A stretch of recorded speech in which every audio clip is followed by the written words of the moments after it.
ప్రభునందు నాకు అత్యంత ప్రియమైనటువంటి వారులారా, మన ప్రభువును రక్షకుడైనటువంటి యేసుక్రీస్తు వారి యొక్క శుభనామంలో మీ అందరికీ నా హృదయపూర్వకమైన శుభములు వందనములు తెలియజేస్తున్నాను.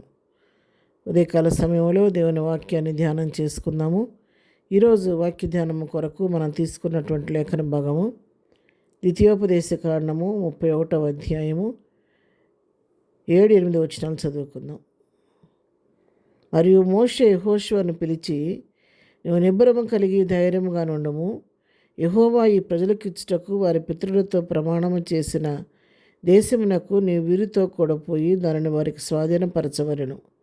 నీ ముందర నడుచువాడు యెహోవా, ఆయన నీకు తోడయుండును. ఆయన నిన్ను విడివడు, నిన్ను ఎడబాయుడు. భయపడకము, విస్మయం పొందకమని ఇశ్రాయేలు ఎదుట అతనితో చెప్పెను. ఆమేన్. దేవుడి వాక్యం దీవించును గాక.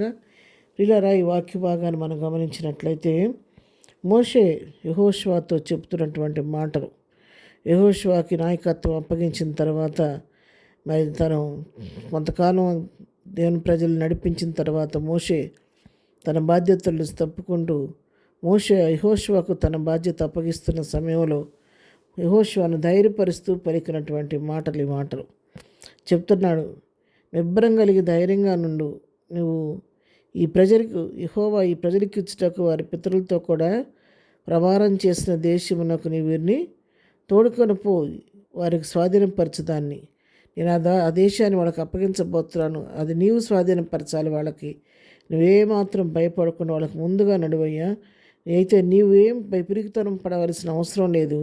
నీ ముందర నడిచేవాడు యెహోవా, ఆయన నీకు ముందు నడిపిస్తాడు, నీకు త్రోవ చూపిస్తాడు, నీ మార్గ మధ్యలో నీకు తోడై ఉంటాడు. అంతేకాదు, ఎన్నడూ కూడా నిన్ను విడివడు, నిన్ను ఎడబాయుడు అని చెప్పని మోషే యెహోషువను ధైర్యపరుస్తున్నట్టుగా మనం చూస్తున్నాం. ఆయన నిన్ను విడివడు, నిన్ను ఎడబాయుడు అని చెప్తున్నాడు. ఎన్నడూ విడవడు అని చెబుతున్నాడు. భయపడవద్దు, విస్మయం పొందకమని ఇశ్రాయేలు అందరి ఎదుట వాళ్ళందరూ చూస్తూ ఉండగా మోషే ఈ మాటలు యెహోషువతో చెప్పి యెహోషువను బలపరిచి ప్రజలను ముందుకు నడిపించడానికి, నాయకత్వం వహించడానికి అతన్ని బలపరిచి ప్రేరేపించి ముందుకు నడిపించినటువంటి ఈ సన్నివేశాన్ని మనం ఇక్కడ చూస్తూ ఉన్నాము. యెహోషువ గ్రంథంలో కూడా 1వ అధ్యాయము 5వ వచనం మనం చదువుకుంటే, నీవు బ్రతుకు దినములన్నిటను ఏ మనుషుడును నీ ఎదుట నిలువలేకయుండును. నేను మోషేకు తోడయుడినట్లు నీకును తోడయుందును. ఇక్కడ ప్రభు యెహోవా దేవుడు మరి యెహోషువతో చెప్తున్నాడు, నీ బ్రతుకు దినములన్నిట్లో ఏ మనుషుడు కూడా నీ ఎదుట నిలవబడలేడు. నేను మోషేకి ఎలా తోడుగా నడిపించాను, అలాగే నిన్ను కూడా నేను నడిపిస్తాను. కాబట్టి నువ్వేమాత్రం కూడా దిగులు చెందొద్దు, భయపడొద్దని చెప్తున్నాడు. 9వ వచనంలో, నేను నీకు ఆజ్ఞ ఇచ్చి ఉన్నాను కదా, నిబ్బరము కలిగి ధైర్యముగా నుండము, దిగులు పడకు, జడియకము. నువ్వు నడుచు మార్గం అంతట్లో నీ దేవుడైన యెహోవా నీకు తోడై ఉండునని చెప్పని ప్రభు యెహోషువకు వాగ్దానం చేస్తున్నాడు. నిబ్బరం కలిగి ఉండు, ధైర్యంగా ఉండు, దిగులు పడొద్దు, జడియవద్దు. నువ్వు ఏ మార్గంలో వెళుతున్నావు, నడుచు మార్గం అంతట్లో నీ దేవుడైన యెహోవా నీకు తోడై ఉండునని చెప్పని యెహోషువను బలపరుస్తున్నట్టు చూస్తాం. అవును ప్రియులారా, ఉదయకాల సమయంలో వాక్యం వింటున్నట్టు మీతో నాతో కూడా ప్రభువు మాట్లాడుతున్నాడు. ఈ ఉదయకాలం మనం ఏ పరిస్థితిలో ఉన్నప్పటికీ మరి వాక్యం వింటున్న మీరు ఏ పరిస్థితిలో ఉండి ఒకవేళ దిగులు పడుతూ మరి అధైర్యపడుతూ ఉన్నారేమో, ప్రభు అంటున్నాడు, ఏమాత్రం దిగులు పడద్దు, జడియవద్దు. నేను నడిచి మార్గం అంతట్లో నీకు తోడుకుంటానని ప్రభు నీకు నాకు వాగ్దానం చేస్తున్నాడు.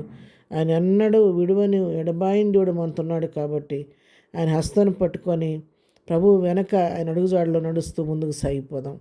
ప్రార్థన. ప్రేమగానే తండ్రి, ఉదయకాల సమయంలో వాక్యం విన్న పిల్లలందరినీ పేరు పేరుని దీవించి ఆశీర్వదించండి.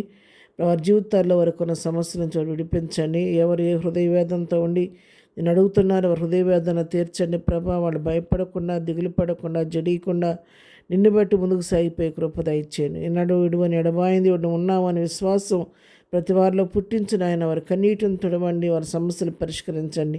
నీ ఆరోగ్యకరమైన రెక్కల కింద ప్రతిబడిన కాచి భద్రపరచండి. వారి చేయి పనిపాట్లో రాకపోకల్లో నీ కాపుదల దయచేయండి. ఆయన ఈ దినం బర్త్డే మ్యారేజ్ జరుపుకున్న బిడ్డలకు నీ ఆశీర్వాదం దీవెన కాపుదల దయచేయండి. ఎగ్జామ్స్ రాస్తున్న బిడ్డలందరికీ నీ పరలోక జ్ఞానం ఇచ్చి నడిపించిన ఆయన ప్రతి రోగిని ముట్టి స్వస్థపరిచిన ఆయన ప్రతి వారి సమస్యలు పరిష్కరించమని యేసు నామములో ప్రార్థించడి పొందుకొని ఉన్నాము తండ్రి.